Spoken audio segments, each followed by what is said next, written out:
Hello, मैं हूँ Charlotte. हम सब जानते हैं कि परमेश्वर के न्याय, ताड़ना, काट छांट और निपटान से ही हमारा स्वभाव बदल सकता है। मगर काट छांट और निपटान को स्वीकारना हमारे लिए मुश्किल है। हम खुद को सही ठहराने के कारण ढूंढते हैं या निराश होकर गलतफहमियां पालते हैं और तय कर लेते हैं कि हमें त्याग दिया जाएगा। काट छांट और निपटान होने पर हम इसे कैसे संभालें और अनुभव करें? मैंने एक बहुत प्रबुद्ध करने वाला लेख पढ़ा। इस लेख का शीर्षक है निपटान होने से मैंने क्या पाया। मैं इसे पढ़कर सुनाती हूं। 2020 के अंत में एक दिन एक उच्च अगुआ ने देखा कि मेरे प्रभार क्षेत्र की एक कलीसिया में दर्जनों नए सदस्य नियमित रूप से सभाओं में नहीं आते। उन्होंने मेरा निपटान किया। इन्होंने अभी सच्चा मार्ग स्वीकारा है, बाधाओं और प्रलोभनों का सामना कर रहे हैं। अगर वे सभाओं में ना आ पाए तो वे शैतान द्वारा बंदी बना लिए जाने के खतरे में होते हैं।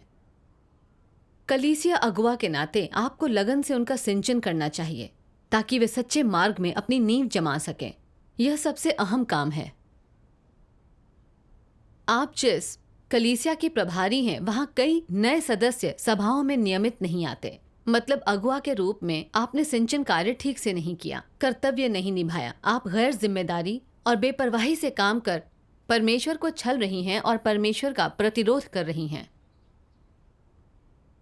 ऐसी काट छाट और निपटान को मान पाना बहुत मुश्किल था। इन नए सदस्यों का सीधे सिंचन मैं नहीं करती थी और इस कलीसिया में मैंने सिंचन कर्मियों के साथ सिंचन सिद्धांतों पर स्पष्ट संगति की थी, पर उन्होंने सिंचन कार्य ठीक से नहीं किया, जिससे नए सदस्य सभाओं में अनियमित थे। ये मेरी जिम्मेदारी कैसे थी? सिंचन कार्य में जिम्मेदारी की कमी के कारण ही नए सदस्य पीछे हट रहे थे, जो कि बाधा और गड़बड़ी थी। अगर मैंने इसकी जिम्मेदारी ली तो क्या ये एक अपराध और परमेश्वर में मेरी आस्था पर धब्बा नहीं होगा? इसलिए मैंने अगुवा द्वारा लगाए आरोप को सिरे से नकार दिया। दलीलें देकर खुद को सही ठहराती रही। जिम्मेदारी से बचने के लिए जोर देकर कहा कि मैं सीधे नए सदस्यों का सिंचन नहीं करती। ये देखकर कि मैं आत्मचिंतन नहीं कर रही थी, अगुवा ने मुझे टोका। सत्य को नकारने पर निपटान किया। अगुआ की बात सुनकर मैं चौंक गई। मैंने सोचा, सत्य स्वीकार ना करने वाले गैर विश्वासी होते हैं ना? कोई बात होने पर गैर विश्वासी बहस करते हैं, सत्य को स्वीकारते नहीं हैं। मैं एक गैर विश्वासी जैसा बर्ताव कैसे कर सकती हूं? मेरे तर्क और बहानों ने मुझे डरा दिया, तो मैंने आगे बोलने की हिम्मत नहीं की। मैंने परमेश्वर से प्रार्थना की, उससे मार्गदर्शन कर देख रेख करने और आज्ञा मानने देने की विनती की। अगले कुछ दिन मैं इस मामले पर सोचती रही। गैर जिम्मेदार होने और सिंचन कार्य ठीक से ना करने के लिए मेरा निपटान किया गया था, लेकिन मैं इसे क्यों नहीं मान सकी? आत्मचिंतन से मैं समझी कि मेरी सोच थी कि अगर मैं नए सदस्यों का सीधे सिंचन नहीं कर रही तो उनका सभा में ना आना सिंचन कर्मियों की जिम्मेदारी थी, मेरी नहीं। लेकिन कलीसिया ने मुझे अनेक कलीसियाओं के कार्य की जिम्मेदारी दी थी और कलीसिया कार्य में समस्याएं और मुश्किलें होती तो जांच कर तुरंत ठीक करना मेरा काम था। लेकिन अपने कर्तव्य में मैंने सिंचन कर्मियों के काम का निरीक्षण या जांच कुछ भी नहीं किया। नतीजतन दर्जनों नए सदस्य सभाओं में अनियमित हो गए। क्या यह मेरी गैर जिम्मेदारी और कर्तव्य की अनदेखी का नतीजा नहीं था? मुझे याद आया कि कुछ समय पहले मैंने सुना था कि इस कलीसिया के सिंचन कर्मी मुश्किलों में पड़ जाते थे। नए सदस्यों की कठिनाइयों के सामने जब उनकी संगति से अच्छे नतीजे नहीं मिले तो उन्होंने इसे कठिन बताकर नए सदस्यों के सिंचन की कोशिश नहीं की। लेकिन मैंने समय से ये समस्याएं सुलझाने के लिए उनके साथ संगति नहीं की। नतीजतन सभाओं में नियमित रूप से आने वाले नए सदस्यों की संख्या घट गई। अगुआ ने गैर जिम्मेदार होने पर मेरा निपटान किया और वे सही थे। मुझ में स्वीकृति और आज्ञाकारिता क्यों नहीं थी? मैंने बहस कर खुद को सही क्यों ठहराया? क्या ये अविवेकी होना नहीं था? ये सोचकर मैं थोड़ी दुखी हो गई। लगा कि मैंने गलती की थी, पर मैं जिम्मेदारी लेना नहीं चाहती थी। बेवकूफ़ की तरह बहाने बनाने और जिम्मेदारी से बचने की कोशिश कर रही थी। बहस करने और खुद को सही ठहराने की अपनी भद्दी हालत के बारे में सोचकर मैंने शर्मिंदा महसूस किया। मेरा चेहरा शर्म से लाल हो गया। लगा जैसे धरती फटे और मैं समा जाऊं। मैंने परमेश्वर से प्रार्थना की, हे परमेश्वर, मैं कर्तव्य में गैर जिम्मेदार थी। मैंने दर्जनों नए सदस्यों के सिंचन में रुकावट डाली। मैंने गंभीर अपराध किया है। फिर भी काट छांट और निपटान होने पर मुझ में बुनियादी स्वीकृति और आज्ञाकारिता भी नहीं थी। हे परमेश्वर, मुझे रास्ता दिखाओ कि मैं खुद को जानूं। फिर परमेश्वर के वचन का एक अंश पढ़ने से मैंने काट छांट और निपटान को स्वीकार न करने की जड़ की थोड़ी समझ हासिल की। परमेश्वर के वचन कहते हैं, व्यवहार और काट छांट के प्रति मसीह विरोधियों का ठेठ रवैया उन्हें स्वीकार करने या मानने से सख्ती से इनकार करने का होता है, चाहे वे कितनी भी बुराई करें। परमेश्वर के घर के कार्य और परमेश्वर के चुने हुए लोगों के जीवन प्रवेश को कितना भी नुकसान पहुंचाएं, उन्हें इसका जरा भी पछतावा नहीं होता और ना ही वे कोई एहसान मानते हैं। इस दृष्टिकोण से क्या मसीह विरोधियों में मानवता होती है? बिल्कुल नहीं। वे परमेश्वर के चुने हुए लोगों को हर तरह की क्षति पहुंचाते हैं, कलीसिया के कार्य को क्षति पहुंचाते हैं। परमेश्वर के चुने हुए लोग इसे एकदम स्पष्ट देख सकते हैं और मसीह विरोधियों के कुकर्मों का अनुक्रम देख सकते हैं, और फिर भी मसीह विरोधी इस तथ्य को मानते या स्वीकार नहीं करते।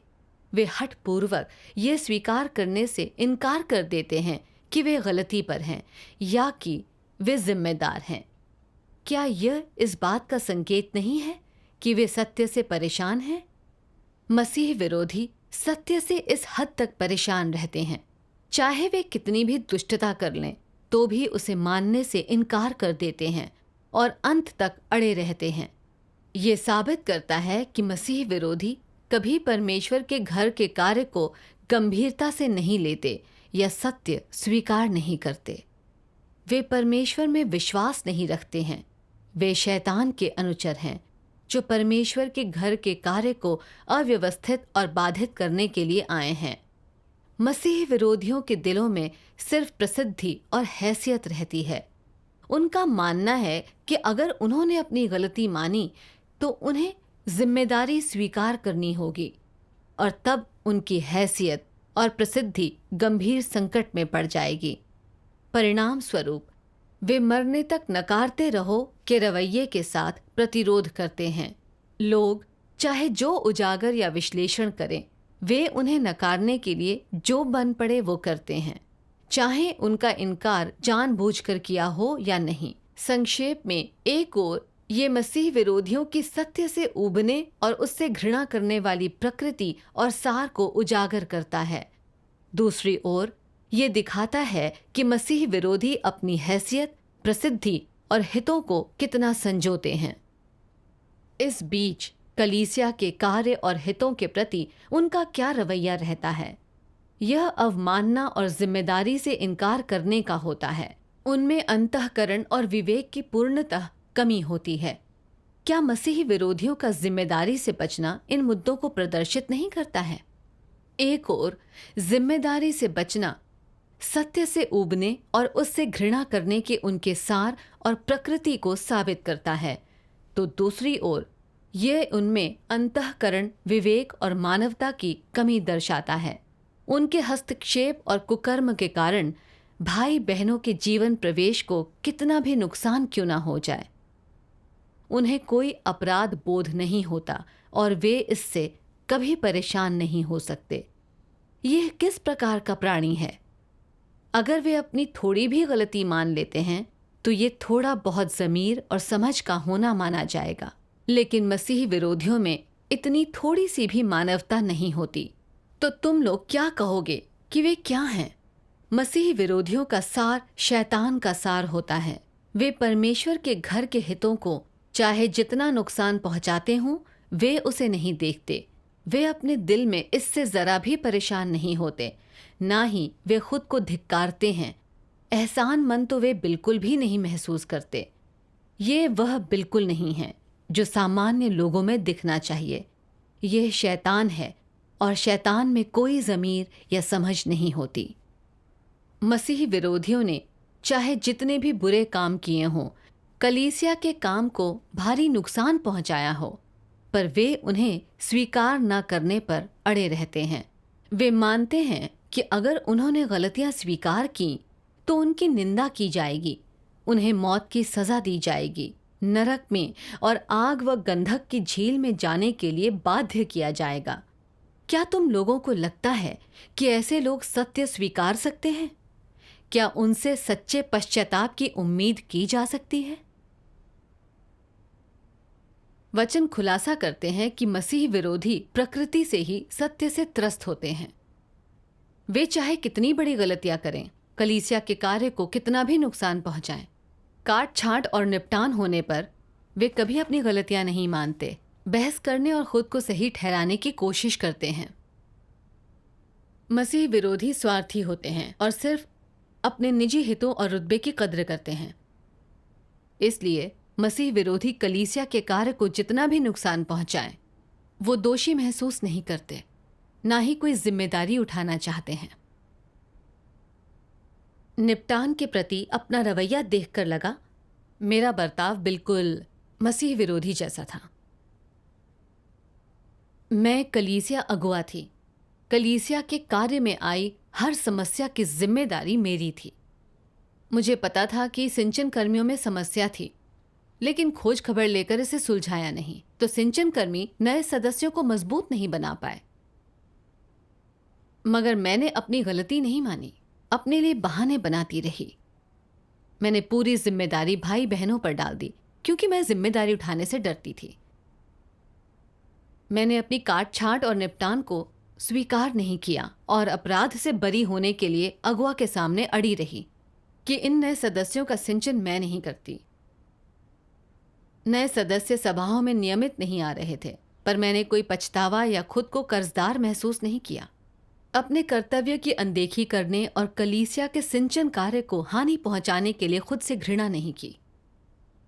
इन तथ्यों के सामने होते हुए भी मेरा खुद को सही ठहराने की कोशिश करना दिखाता था कि मैं सत्य को नहीं स्वीकारती थी।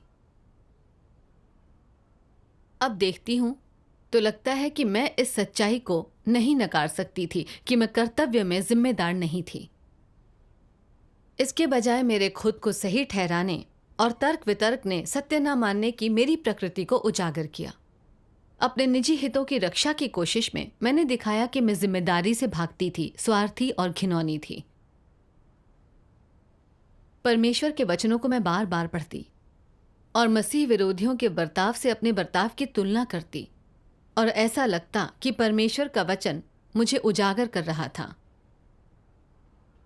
मैं कर्तव्य में गैर जिम्मेदार थी और सिंचन कार्य को नुकसान पहुंचा रही थी।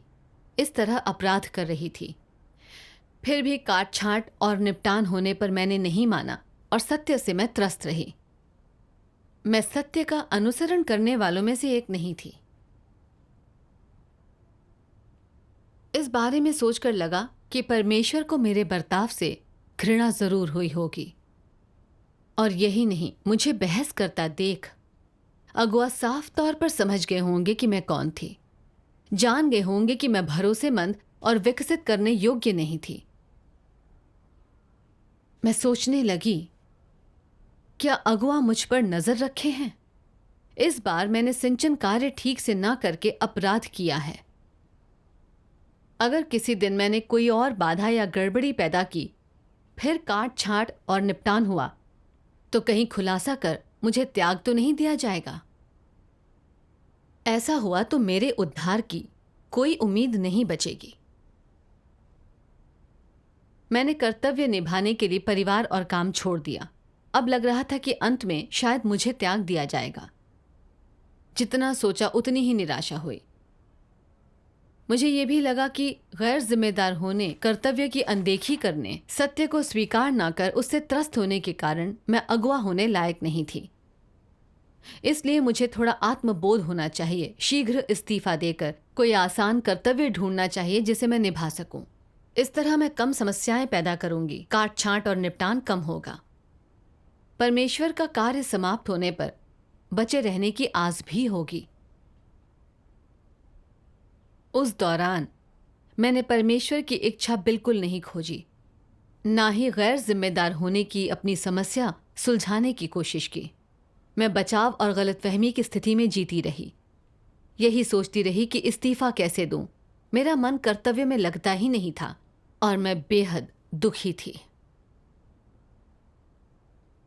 फिर मैंने अपनी साझीदार बहन को अपनी हालत के बारे में बताया। उसने मुझे परमेश्वर के कुछ वचन पढ़कर सुनाए, जिससे मुझे परमेश्वर की इच्छा की थोड़ी समझ मिली।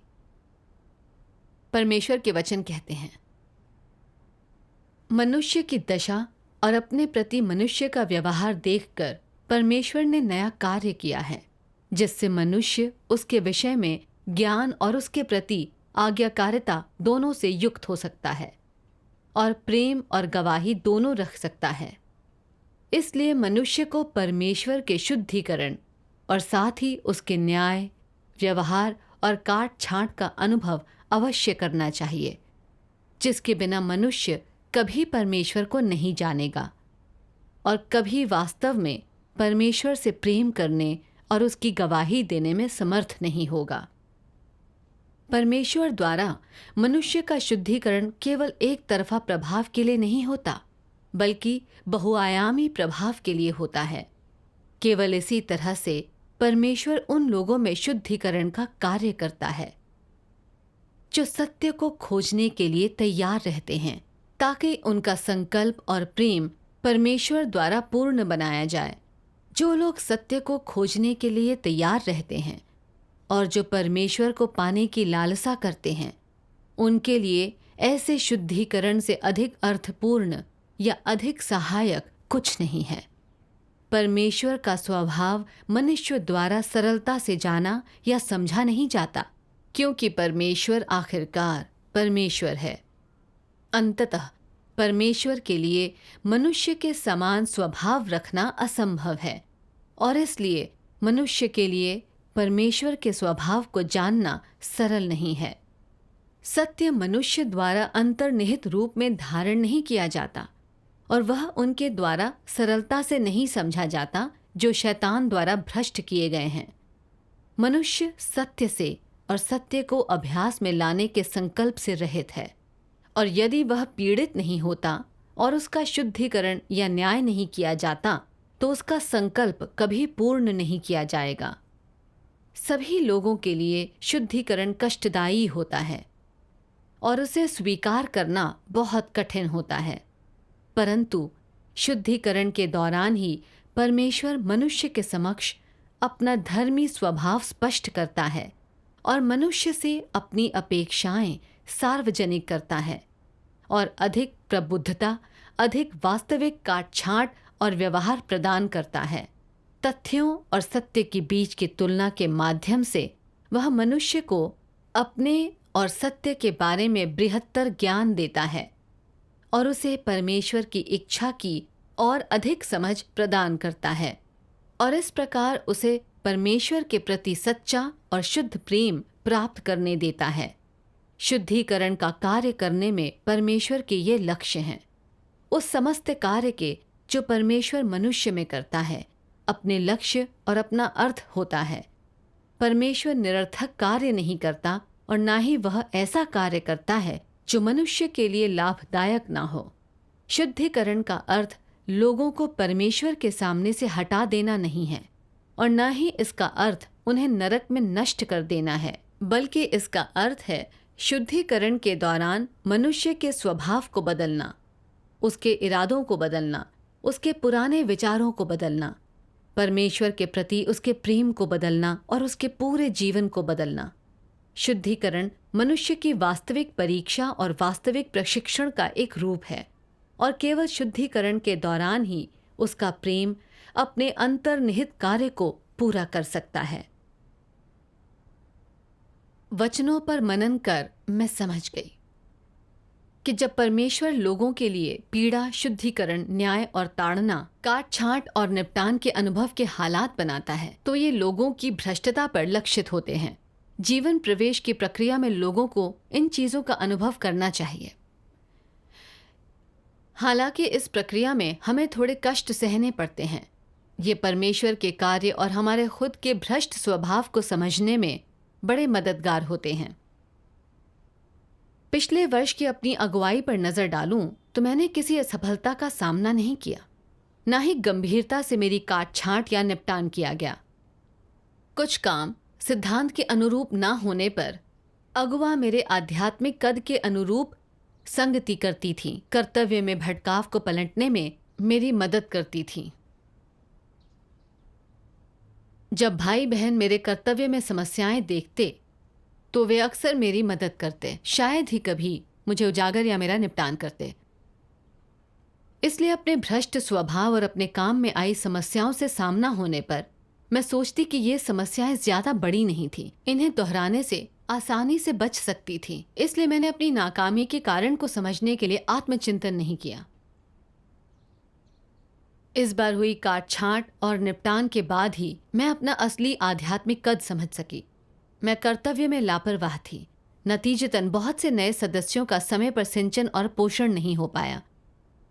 लेकिन अपने निजी हितों को बचाने के लिए मैंने जिम्मेदारी से जी चुराया और खुद को दोष मुक्त कर लिया।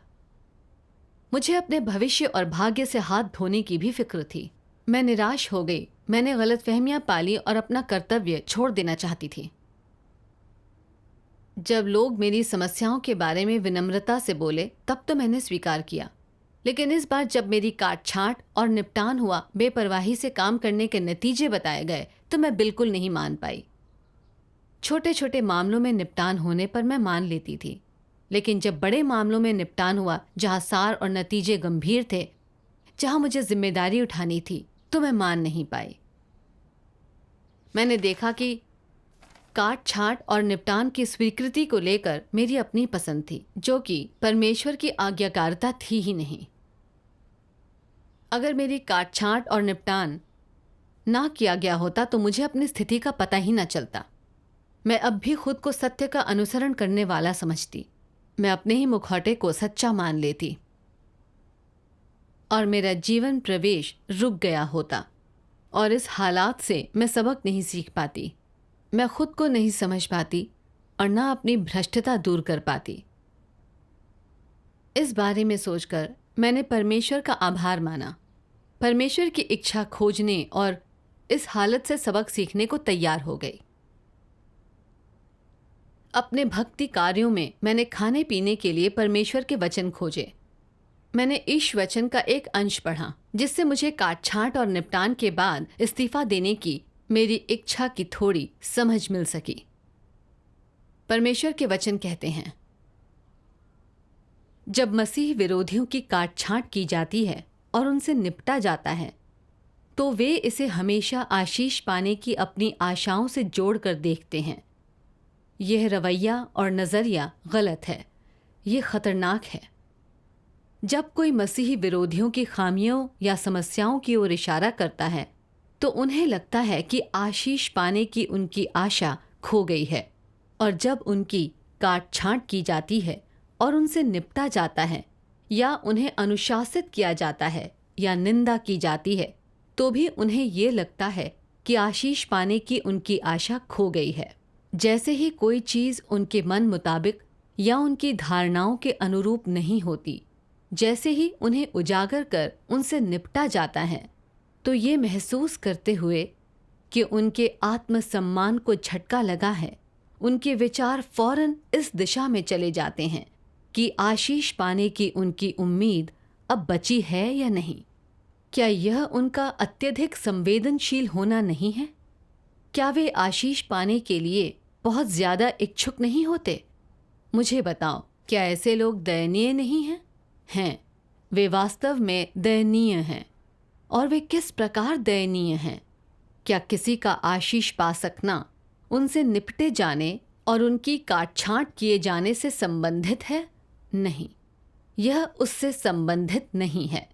तो फिर जब मसीही विरोधियों से निपटा जाता है और उनकी काट-छाँट की जाती है, तो वे ये क्यों महसूस करते हैं कि आशीष पाने की उनकी आशा खो गई है? क्या इसका उनकी खोज से कोई लेना देना नहीं है? वे क्या खोजते हैं? आशीष पाना। वे आशीष पाने की अपनी इच्छा और इरादा कभी नहीं छोड़ते। परमेश्वर पर अपने विश्वास की शुरुआत से ही उनका आशीष पाने का इरादा रहा है, और हालांकि उन्होंने बहुत सारे उपदेश सुने हैं, पर उन्होंने सत्य कभी नहीं स्वीकारा। इस पूरे समय उन्होंने आशीष पाने की अपनी इच्छा और इरादा नहीं छोड़ा है। उन्होंने परमेश्वर पर विश्वास के बारे में अपने विचार नहीं सुधारे या बदले, और अपना कर्तव्य निभाने में उनका इरादा शुद्ध नहीं हुआ है। वे हमेशा आशीष पाने की अपनी आशा और इरादा बनाए रख कर ही सब कुछ करते हैं, और अंत में जब आशीष पाने की उनकी आशाएं चूर चूर होने वाली होती हैं, तो वे क्रोध से भड़क उठते हैं, कटु विरोध करते हैं, और अंत में परमेश्वर पर संदेह करने और सत्य को नकारने के शर्मनाक तथ्य प्रकट कर देते हैं। क्या वे तबाही की राह पर नहीं चल रहे? मसीह विरोधियों द्वारा सत्य को जरा भी ना स्वीकारने, निपटान और काट-छाँट को ना स्वीकारने का यह अपरिहार्य परिणाम है। परमेश्वर के कार्य के अपने अनुभव में परमेश्वर के सभी चुने हुए लोग जान सकते हैं कि परमेश्वर का न्याय और ताड़ना, निपटान और काट-छाँट उसका प्रेम और आशीष हैं। लेकिन मसीह विरोधी मानते हैं कि यह केवल लोगों की लफ्ज़बाज़ी है। वे विश्वास नहीं करते कि यह सत्य है, इसलिए वे निपटान और काट-छाँट को सीखे जाने वाले सबक नहीं मानते, ना ही वे सत्य की तलाश या आत्मचिंतन करते हैं। इसके विपरीत उनका मानना है कि निपटान और काट-छाँट इंसानी इच्छा से उपजे हैं, कि वे जानबूझकर किए जाने वाले व्यक्तिगत इरादों से लदे उत्पीड़न और सज़ा हैं, और निश्चित रूप से परमेश्वर द्वारा नहीं किए जाते। वे इन चीज़ों का विरोध और उनकी अवहेलना करने का चुनाव करते हैं, यहाँ तक कि वे यह जांच भी करते हैं कि कोई उनके साथ ऐसा बर्ताव क्यों करेगा। वे बिल्कुल भी समर्पण नहीं करते। वे अपने कर्तव्य के प्रदर्शन में जो कुछ भी करते हैं, उसे आशीष और पुरस्कार पाने से जोड़ते हैं, और वे आशीष पाने को जीवन की सबसे महत्वपूर्ण खोज के साथ साथ परमेश्वर पर विश्वास का अंतिम और परम लक्ष्य मानते हैं। वे जीवन भर आशीष पाने के अपने इरादे से चिपके रहते हैं। फिर चाहे परमेश्वर का परिवार सत्य के बारे में कैसे भी संगति करे, वे ये सोचकर उसे नहीं छोड़ते कि अगर परमेश्वर पर विश्वास आशीष पाने के लिए नहीं है, तो वो पागलपन और मूर्खता है, बहुत बड़ा नुकसान है। उन्हें लगता है कि जो कोई भी आशीष पाने का इरादा छोड़ता है, उसे धोखा दिया गया है। कोई मूर्ख ही आशीष पाने की आशा छोड़ेगा, और निपटान और काट-छाँट स्वीकारना मूर्खता और अक्षमता का प्रदर्शन है। कोई चतुर इंसान ऐसा नहीं करेगा। यह मसीह विरोधी के मन का तर्क है। इसलिए जब किसी मसीह विरोधी की काट-छाँट की जाती है और उससे निपटा जाता है, तो वह दिल से बहुत उद्दंड हो जाता है, कपट और ढोंग में माहिर हो जाता है। वह सत्य जरा भी नहीं स्वीकारता, ना ही वह समर्पण करता है। इसके बजाय वो अवज्ञा और विद्रोह से भर जाता है। यह परमेश्वर का विरोध करने, परमेश्वर की आलोचना करने, परमेश्वर के विरुद्ध विद्रोह करने और अंत में उजागर कर बाहर निकाले जाने की ओर ले जा सकता है। इन वचनों ने मसीह विरोधियों की काट-छाँट और निपटान की गलत समझ का खुलासा किया। वे इन्हें अपने आशीषों, भविष्य और भाग्य से जोड़ते हैं। वे सोचते हैं कि जब कोई उनकी कमियां बताता है, उन्हें उजागर कर उनकी काट-छाँट और निपटान करता है, तो आशीष पाने की उनकी उम्मीद चूर हो जाती है। मसीह विरोधियों के ऐसे बर्ताव से उजागर होता है कि परमेश्वर में विश्वास रखने का उनका प्रयोजन आशीष पाना है।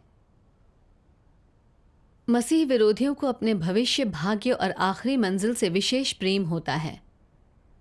इसलिए वे काट-छाँट और निपटान के प्रति खास तौर से प्रतिरोधी होते हैं। काट छांट और निपटान होने पर वे बहस करते हैं, खुद को सही ठहराते हैं और अपनी समस्याएं नहीं मानते। मैंने काट छांट और निपटान पर अपने बर्ताव पर फिर सोचा। मैं अपना बचाव करने की कोशिश करती रही, नहीं माना कि कर्तव्य में गैर जिम्मेदार होने के कारण मैंने गलतियां की थीं। मुझे लगा कि अगर मान लिया तो नतीजे भुगतने पड़ेंगे, तो मैं अपने विकृत तर्क से चिपकी रही, काट छांट और निपटान को स्वीकार नहीं किया। मैंने उस मामले की सच्चाई खोज कर ये समझने की कोशिश नहीं की कि मैं कर्तव्य में गैर जिम्मेदार थी और मैंने सिंचन कार्य को नुकसान पहुंचाया। ऊपर से मैं अपना बचाव करने लगी, काट छांट और निपटान के बाद गलतफहमियां पालनी, ये सोचकर कि मैं अपराध कर चुकी थी। तो अगर मैंने एक और गलती की, फिर से मेरी काट छांट और निपटान हुआ, तो शायद मुझे त्याग दिया जाएगा। इसलिए मैंने खुद से उम्मीद छोड़ दी, अगुआ बने रहना नहीं चाहा। परमेश्वर के वचन में हुए खुलासे से मैंने अपनी अभिव्यक्ति पर आत्मचिंतन किया। समझ गई कि परमेश्वर में विश्वास रखने में मेरा इरादा हमेशा आशीष पाने का ही था। मैंने दोबारा परमेश्वर के वचन पढ़े। जब आशीष पाने की आशाएं चूर चूर होने वाली होती हैं, तो वे क्रोध से भड़क उठते हैं, कटु विरोध करते हैं और परमेश्वर पर संदेह करने, सत्य को नकारने के शर्मनाक तथ्य प्रकट करते हैं। क्या वे तबाही की राह पर नहीं चल रहे? मसीह विरोधियों द्वारा सत्य, निपटान और काट छांट को ना स्वीकारने का यह अपरिहार्य परिणाम है। मैं निराश हालत में थी, इस्तीफा देना चाहती थी। यह परमेश्वर से लड़ने की अभिव्यक्ति थी, काट छांट और निपटान को स्वीकार न करना और उससे बचना था। मुझे पता था कि जीवन में परिपक्वता के लिए काट छांट और निपटान जरूरी थे। परमेश्वर ने मेरी ज़रूरतों और कमियों के आधार पर मेरे अनुभव के लिए हालात बनाए थे, लेकिन मैंने आशीषों के लिए परमेश्वर में आस्था को अपना सबसे बड़ा और जायज़ लक्ष्य माना। मैंने सत्य के अनुसरण और भ्रष्ट स्वभाव को ठीक करने को दरकिनार कर दिया। अपने भविष्य और भाग्य को सुरक्षित करने और महत्वाकांक्षा को संतुष्ट करने के लिए मैं काट छांट और निपटान से बचना चाहती थी। एक अगुआ बने रहना नहीं चाहती थी। मेरी प्रकृति बहुत कपटी और बुरी थी।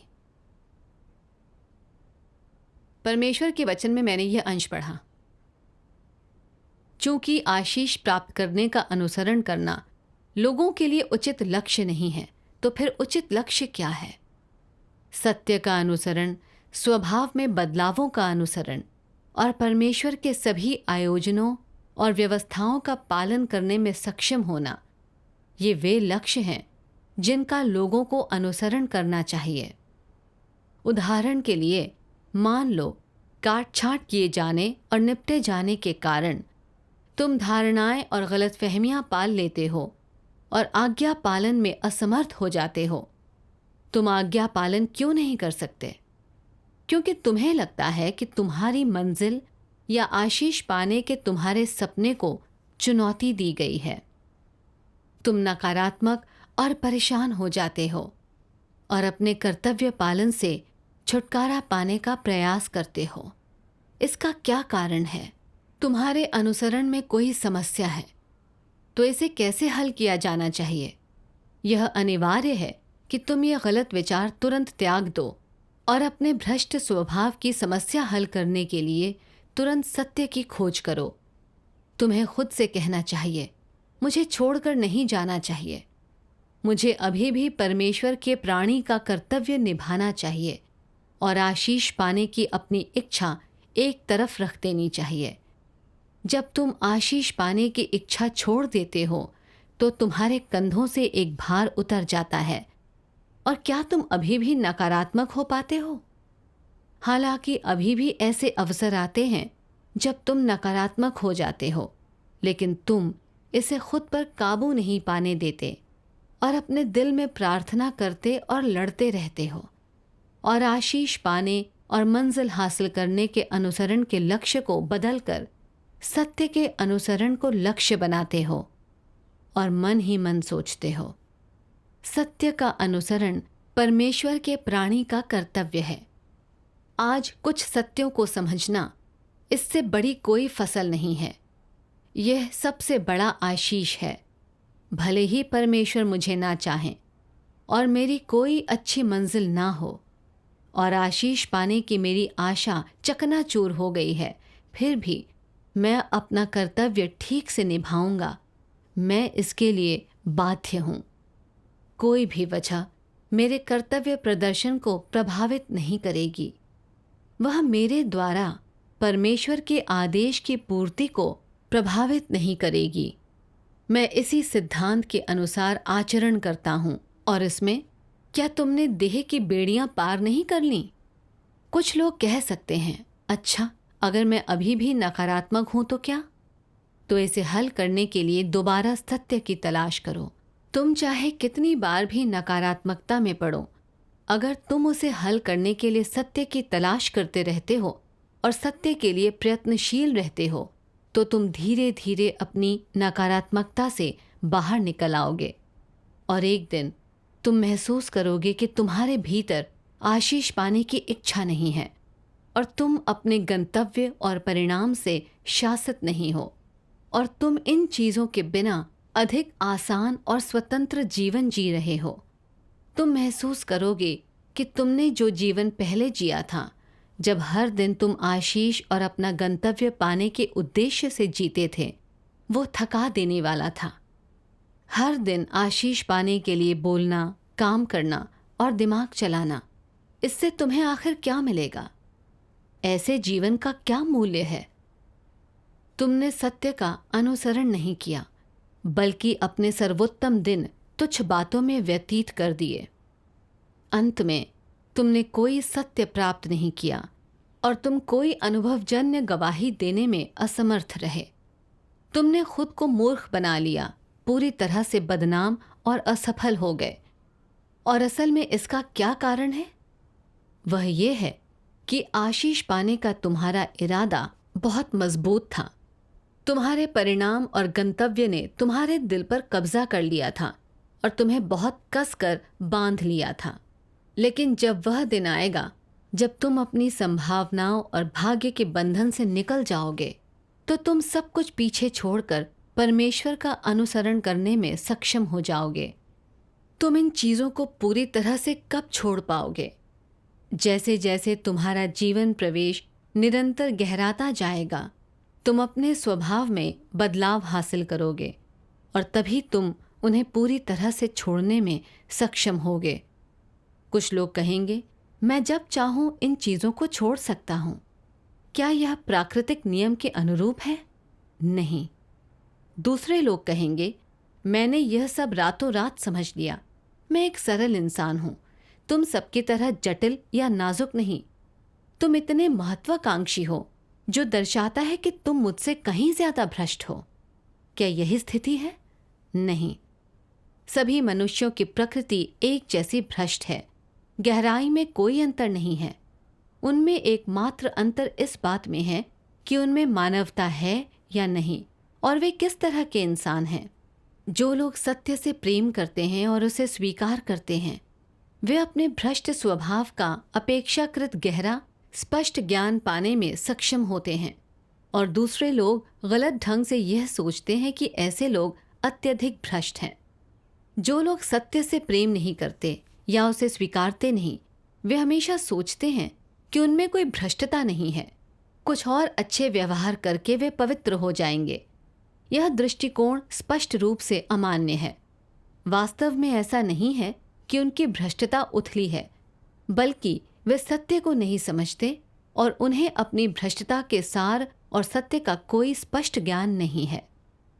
संक्षेप में, परमेश्वर पर विश्वास करने के लिए इंसान को सत्य स्वीकारना चाहिए, उसका अभ्यास करना चाहिए और उसकी वास्तविकता में प्रवेश करना चाहिए। अपनी खोज की गलत दिशा और मार्ग बदल सकने, आशीषों के पीछे दौड़ने और मसीही विरोधियों के मार्ग पर चलने की समस्या पूरी तरह से हल कर पाने से पहले व्यक्ति को अपने जीवन स्वभाव में बदलाव हासिल करने चाहिए। इस तरह व्यक्ति परमेश्वर द्वारा बचाया और पूर्ण किया जा सकता है। मनुष्य का न्याय और शुद्धिकरण करने के लिए परमेश्वर द्वारा व्यक्त सभी सत्य इसी लक्ष्य के लिए कार्य करते हैं। परमेश्वर के वचन में मैंने अभ्यास का एक मार्ग पाया।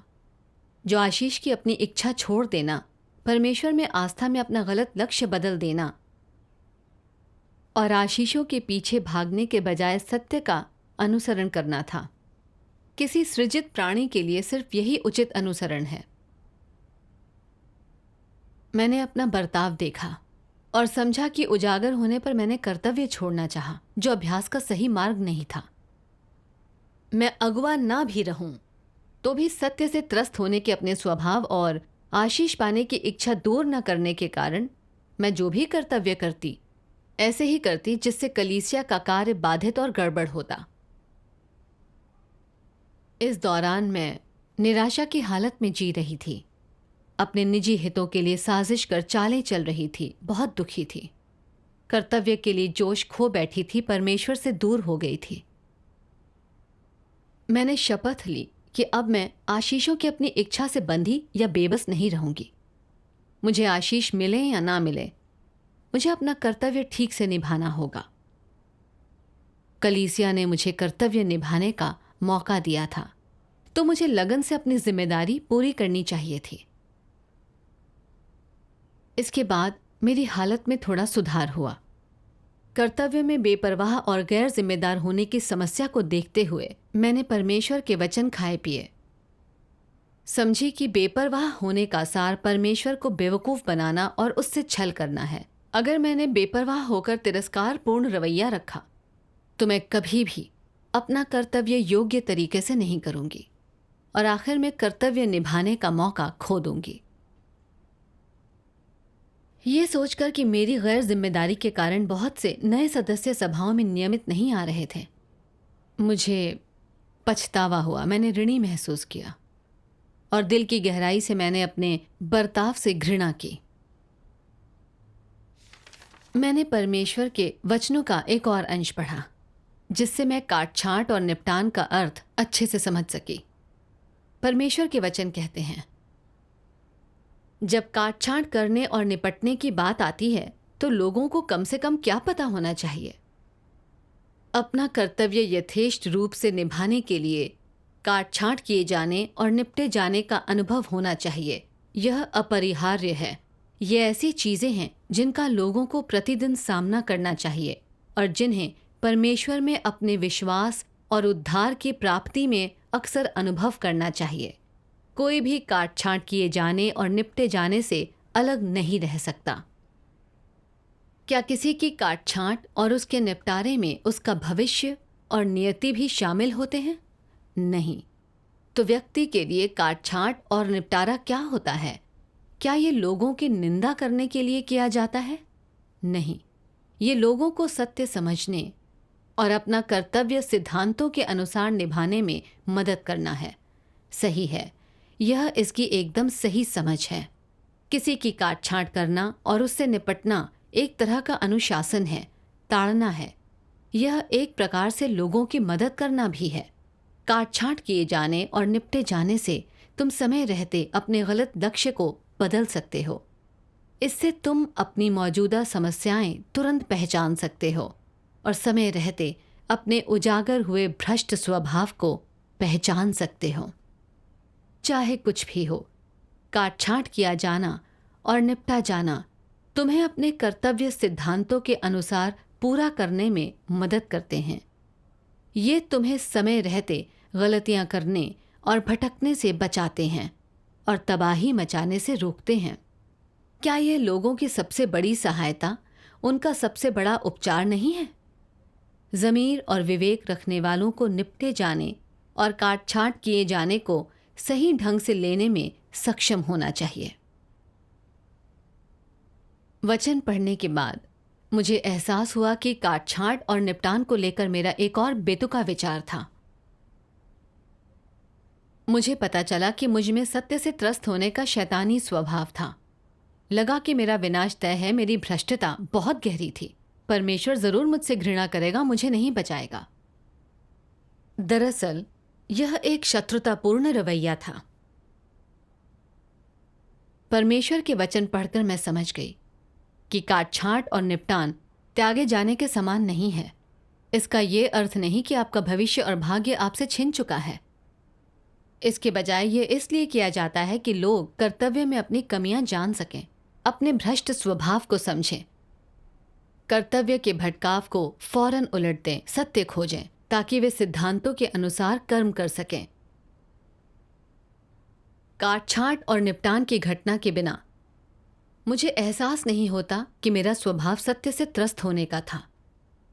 अपने निजी हितों से जुड़े मामलों में मैं जिम्मेदारियों से पल्ला झाड़कर अपने लिए बहाने बनाती थी और सत्य नहीं स्वीकारती थी। ये एक अच्छी बात थी कि मैंने इसे पहचान लिया था। इससे मैं इसके बाद घटी घटनाओं के समय सत्य खोजने पर ध्यान दे सकी और मेरे अच्छे व्यवहार ने मेरी आंखों पर पर्दा नहीं डाला। सत्य खोजने की मेरी क्षमता के लिए ये बहुत अहम था। इसके बाद कर्तव्य में भटकाव के लिए जब मेरी काट-छांट और निपटान हुआ तो मैंने सचेत होकर परमेश्वर से प्रार्थना की। पहले आज्ञाकारिता का अभ्यास किया। अपनी भ्रष्टता और भाई बहनों द्वारा बताई गई समस्याओं के आधार पर मैंने पढ़ने के लिए परमेश्वर के वचनों के संगत अंश खोजे। कई बार काट-छांट और निपटान के बाद मैं इसकी अहमियत को थोड़ा बेहतर समझ पाई।